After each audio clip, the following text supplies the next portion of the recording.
So we're seeing more and more carriers asking what types of data you have on your network, and whether it's encrypted while being transmitted, whether it's being encrypted at rest, and they might even want you to break down the number of files you have by credit card versus medical or other.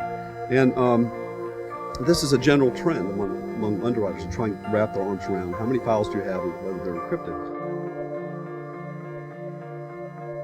Looking at it, I think the unencrypted data exclusion, meaning that there's data anywhere, if it's unencrypted, it's going to be excluded, is incredibly broad and not something that we would use.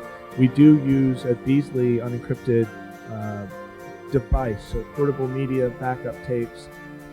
We will use that if we feel like an insured is not doing their best, meaning they're not picking up the low-hanging fruit. They don't have sprinklers in their building. If it's a HIPAA-regulated entity, there are certain sort of basic structures that we want to see in place. We've seen, coincidentally, a bunch of health and information exchanges fairly recently, and we see them as incredibly exposed risks. And some of my peer group in other companies don't, and I can't quite figure why. When they've got in excess of 10 million records, and they don't have encryption either on their network or on their mobile devices, it's sort of weird that they can still get coverage. To me, it's about understanding the environment, the culture. And so the environment is, okay, well, what data do you have that's exposed? Next, where do you keep it? If you keep it only in a couple, say you're a manufacturer and you have HR information, you don't have a lot of personally identifiable information of clients like a healthcare organization would, well then, yeah, you probably don't encrypt laptops, because if something gets lost, it's not likely to be that sensitive. However, what about those HR laptops?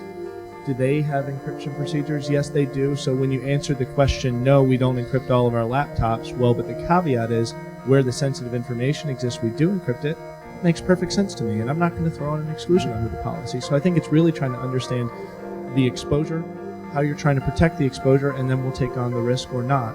It's become so much easier to do, and at this point, if you're not doing it, it's really kind of indicative of your other risk management policies. So it's a red flag to me. Now, that being said, I don't have a non-encrypted data exclusion, and the reason for that is because this is an insurance product, and we're in the business of paying out for those unusual events. If something's encrypted, the key has not gone missing, then the information is deemed to have been secured, even though it is gone. The device that it's on is gone, and so that's why we feel like encryption is important, because it helps prevent liability, whether it be regulatory or civil, down the road.